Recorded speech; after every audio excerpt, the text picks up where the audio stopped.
Good morning students.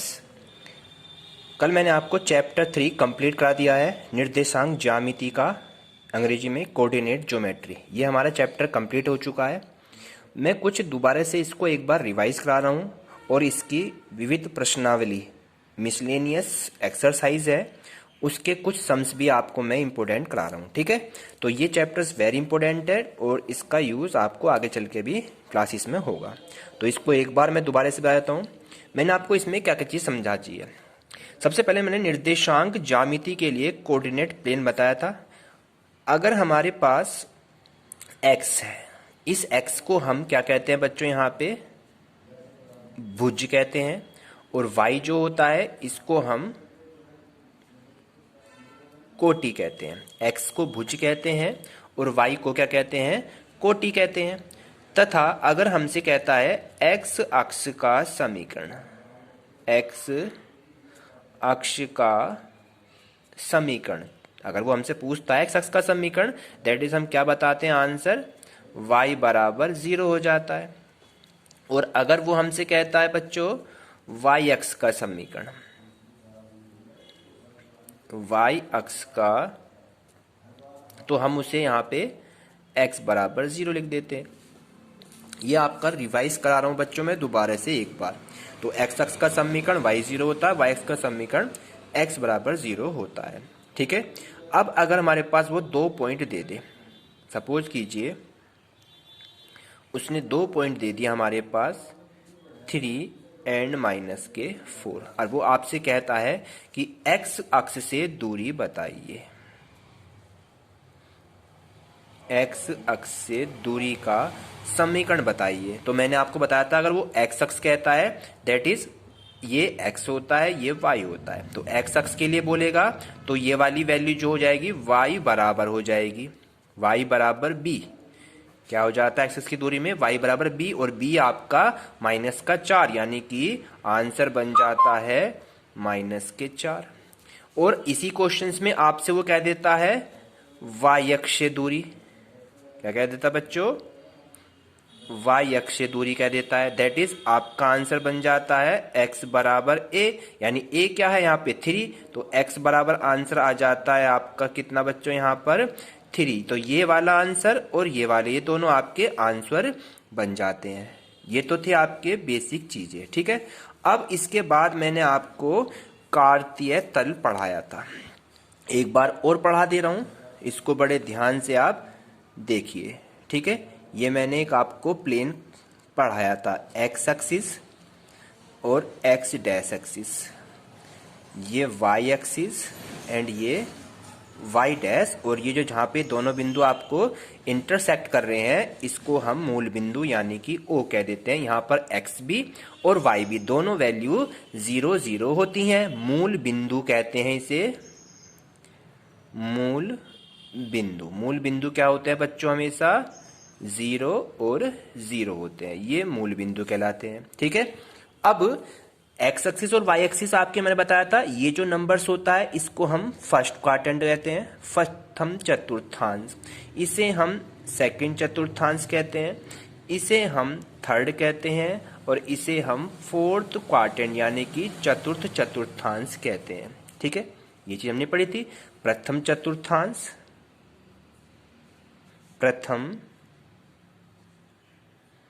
चतुर्थांश, first quadrant. ठीक है, ये आपका हो गया सेकंड क्वाड्रेंट, ये हो गया थर्ड क्वाड्रेंट, एंड ये हो जाता है फोर्थ क्वाड्रेंट यानी कि फोर्थ चतुर्थ चतुर्थांश। अब मैंने आपको बताया था कि यहाँ पर x एक्सिस ये, और यहाँ पर ये y एक्सिस। x एक्सिस पे इधर को चलते हैं, दैट इज ये वैल्यू आपकी पॉजिटिव होती है, +1 +2 +3 +4 +5 ऑन सो ऑन। अगर y में ऊपर चलते हैं दैट इज ये value +1 +2 +3 +4 and +5 and on so on. ठीक है, ये हो गया y एक्सिस पे, ये हो गया x एक्सिस पे। अब x पर हम इधर चलते हैं अगर, तो इधर वैल्यूज क्या हो जाती है, -1 -2 -3 -4, दैट इज -5। ठीक है, और y पे नीचे को जाते हैं, दैट इज ये -1 -2 -3, -4 एंड -5। इस तरीके से मैंने आपको पूरा कंप्लीटली एक ज्यामिति तल आपको कंप्लीट पढ़ाया था। अब आपका जो एक्सरसाइज है विविध प्रश्नावली, बुक्स में आपकी है विविध प्रश्नावली, ठीक है। अब फर्स्ट क्वेश्चन है निम्नलिखित बिंदुओं को आलेख विधि से ज्ञात कीजिए। फर्स्ट पॉइंट है 2 और 5। फर्स्ट क्वेश्चन क्या दे रखा है इसमें बच्चों, आलेख विधि में 2 को और 5 को हमें आलेख विधि से ग्राफ पेपर पे सोल्व करना है। ग्राफ पेपर मैंने ऊपर आपको कंप्लीटली बता दिया है। अब कैसे करेंगे इसे, 2 भी प्लस का यानी x हो गया 2 और y हो गया 5, ये नंबर्स हो गया, x हो गया आपका 2 और y हो गया आपका 5। अब इसे हमें ग्राफ पेपर पे कैसे अंकित करना है, तो x पे प्लस के 2 है तो प्लस के 2 आपका इधर चलेगा, ये x पे +2 और y पे प्लस के 5, तो 1 2 3 4 5 प्लस के 5 ये रहे। जस्ट इसके सामने ये और इसके सामने, तो यहाँ पे जो बिंदु आ रहा है ये वाला पॉइंट, ये पॉइंट हो गया आपका कितना बच्चों 2 एंड 5, पॉइंट ए मान लिया। तो ये कौन से चतुर्थांश में स्थित है बच्चों, प्रथम चतुर्थांश में स्थित है। और ग्राफ पेपर पे आपको ऐसे ही अंकित भी करना है इसे। तो ये हम बता देंगे कि ये हमारा प्रथम क्वाड्रेंट में स्थित है, प्रथम चतुर्थांश में स्थित है। ये हो गया हमारा प्रथम चतुर्थांश में स्थित। अब इसी में सेकंड पॉइंट बहुत सारे हैं इसमें 8 क्वेश्चन है। 8 में से मैं बच्चों आपको इसमें 2 3 जितने भी चाहे आप मुझसे करा सकते हैं। तो फर्स्ट करा दिया मैंने आपको, इसके बाद इसका थर्ड, फिफ्थ करा देता हूं और लास्ट में ये 8th, ये 4th पार्ट में करा रहा हूं, ठीक है। यहां लिख देता हूं मैं इसका थर्ड पार्ट, देख लेते हैं इसका।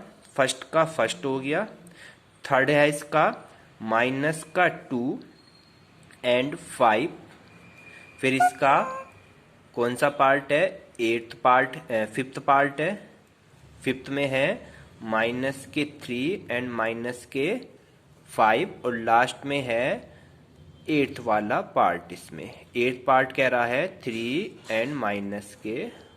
इन चारों पॉइंट्स को हमें ग्राफ पेपर पर अंकित करना है जो ग्राफ पेपर बनाया हुआ है। तो अब चलते हैं -2 और 5 की तरफ। तो ये x हो गया आगे वाला, जस्ट ये हो गया y, यानी ये भुज हो गया, ये कोटि हो गई। तो x है माइनस के और माइनस की वैल्यू x में, इधर चलते हैं तो 1 एंड 2, तो माइनस का 2 यहाँ पर आ गया और y में प्लस के 5 ही है हमारे पास, तो प्लस के 5 ऊपर ही है। देन ये इसके सामने, देन ये इसके सामने, तो ये वाला पॉइंट हो गया यहाँ पर। तो इस पॉइंट के बिंदु हो गए -2 एंड 5, इसको पॉइंट बी लिख लीजिए। ये कौन से चतुर्थांश में स्थित है बच्चों, सेकंड क्वाड्रेंट में स्थित है। तो इसका हो गया द्वितीय चतुर्थांश। ये किस में हो गया बच्चों, द्वितीय चतुर्थांश में स्थित हो गया, ठीक है। अब है -3 और -5, अब दोनों ही माइनस है, x भी और y भी, यानी x भी माइनस और y भी माइनस। तो x का माइनस इधर, y का माइनस नीचे, तो x का -3 यहाँ पर और y का -5 यहाँ पर, जैन इसके जस्ट यहाँ, इसके जस्ट यहाँ पे। तो ये पॉइंट जो बना -3 एंड -5, ये C पॉइंट, ये बन गया आपका थर्ड क्वाड्रेंट, यानी कि तृतीय, यानी तीसरा क्वाड्रेंट तृतीय चतुर्थांश में स्थित होगा। अब नेक्स्ट आ जाता है 3 एंड -5। x पॉजिटिव है, y नेगेटिव है, x पॉजिटिव है और y नेगेटिव है, दैट इज x की पॉजिटिव कहाँ हो गई, ये रहा +3 और y नेगेटिव कहाँ है, ये रहा -5, इसके सामने और इसके सामने ये आ गया ये वाला पॉइंट। तो ये बिंदु हो गया 3 एंड -5, इसे पॉइंट डी लिख लीजिए। ये कौन से चतुर्थांश में स्थित है बच्चों, 4th में, यानी कि ये चतुर्थ चतुर्थांश में स्थित है। इस तरीके से आपको एक ग्राफ पेपर ये बनाना है और अपनी नोटबुक पे मुझे चेक भी कराना है, ठीक है बच्चों। चलिए अब इसमें नेक्स्ट क्वेश्चन है बिल्कुल सेम एज इट इज, इसका सेकंड पार्ट है। सेकंड क्वेश्चन देखते हैं। अब मैंने आपको क्या बताया यहाँ पर x पॉजिटिव और y पॉजिटिव, तो दोनों यहाँ पे कैसे होते हैं बच्चों, यहाँ पे दोनों वैल्यूज प्लस होती हैं। सेकंड क्वाड्रेंट में चलते हैं तो x माइनस और y प्लस, तो यहाँ पर बनते हैं माइनस प्लस, ये होता है सेकंड क्वाड्रेंट। थर्ड पे आ जाइए, एक्स भी माइनस वाई भी माइनस, तो इस वाले क्वाड्रेंट में दोनों क्या होते हैं बच्चों, यहाँ पर माइनस माइनस होते हैं दोनों इसमें, ठीक है।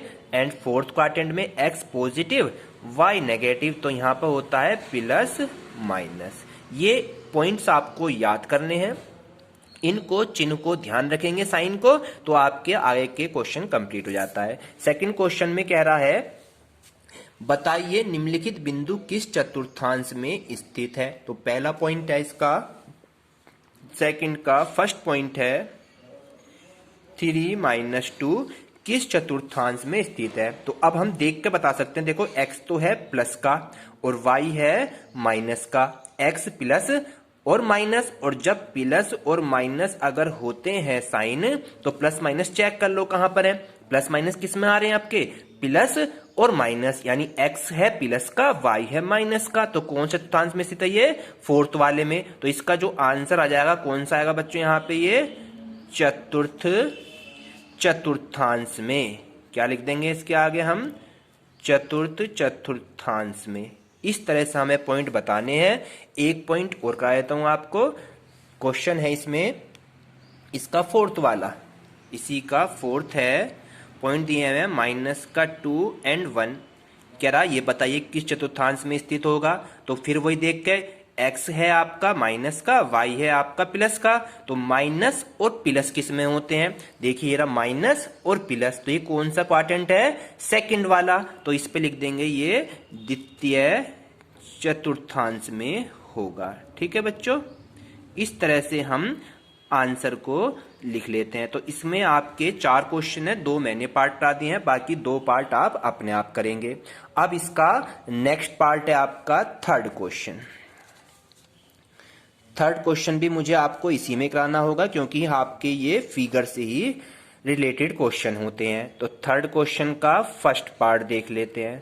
थर्ड का कह रहा है फर्स्ट पार्ट, निम्नलिखित बिंदुओं किस अक्ष पर स्थित। अब क्या अक्ष बता रहा है, 2 ही अक्ष होते हैं, एक एक्स अक्ष एक वाई अक्ष। तो एक्स का पॉजिटिव पे है या नेगेटिव पे है, ऐसी वाई का पॉजिटिव पे है या नेगेटिव पे है।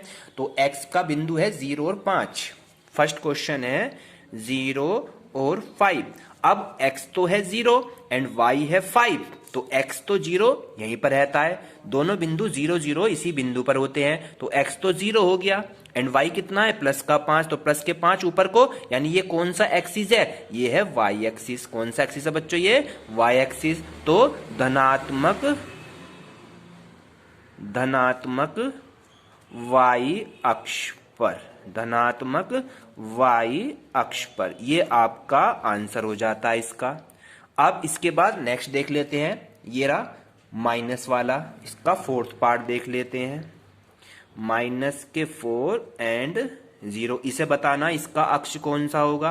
तो अब यार माइनस के 4 x पे, ये x एक्सिस ये y हो गया, तो x पे -4 इधर, और y वाली वैल्यू 0 यहीं रहेगी, तो ये है ऋणात्मक x अक्ष पर, ऋणात्मक यानी नेगेटिव, ऋणात्मक x अक्ष पर, ये हो गया आपका नेक्स्ट। ये इस तरह से आपको आंसर बताने हैं, ठीक है। तो इसके हमें केवल अक्ष बताने थे, अक्ष हमने बता दिए। अब इसका फोर्थ क्वेश्चन है, बिंदु A -3 4 का प्रतिबिंब निम्न के सापेक्ष बताइए। ये 3 सवाल हैं, इनके सापेक्ष इसका प्रतिबिंब हमें बताना है, ठीक है बच्चों। बिल्कुल सेम एज इट इज प्रतिबिंब बताएंगे, बस उसको सुन लीजिए क्या बताऊंगा मैं।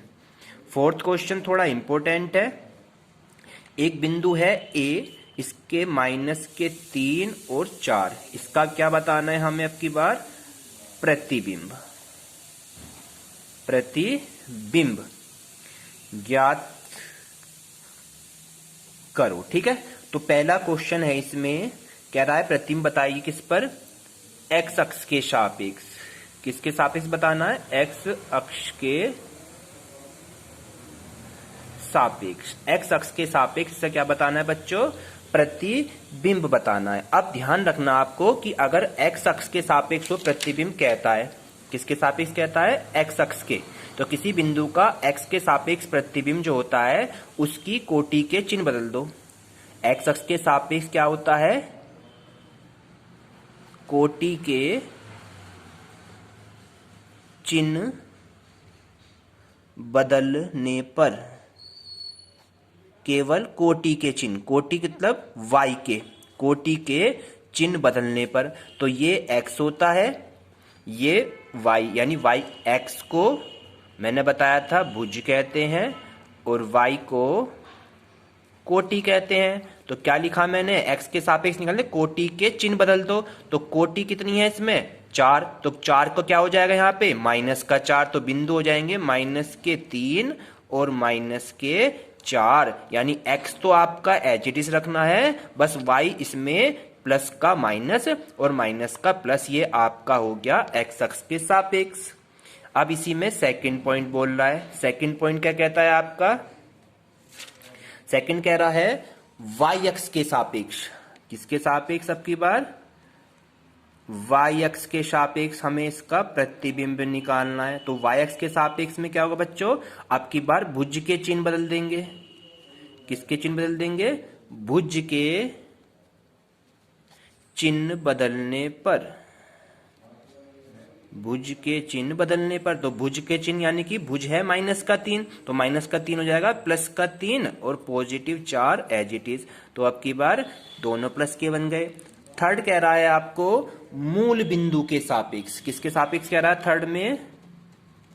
थर्ड में कह रहा है मूल बिंदु के सापेक्ष, ठीक है, मूल बिंदु के सापेक्ष। तो मूल बिंदु के सापेक्ष याद रखना है कि भुज और कोटि दोनों के चिन्ह बदल दो, भुज व कोटि दोनों के चिन्ह बदलने पर, ठीक है। तो यानी कि जो x है माइनस का है तो x तो प्लस का हो जाएगा और y माइनस प्लस का है तो ये माइनस का हो जाएगा। इस तरीके से आपका ये आंसर हो जाते हैं। तो ये क्वेश्चन आपका वेरी इंपॉर्टेंट था बच्चों। अब मैं आपको कुछ इसके क्वेश्चंस करने के लिए दूंगा और उसे आप क्वेश्चन को करके लाएंगे, ठीक है। चलिए इसमें क्वेश्चन मैं आपको नोट करा देता हूं, आपके लिए वर्क है ये, डू इट वर्क होमवर्क।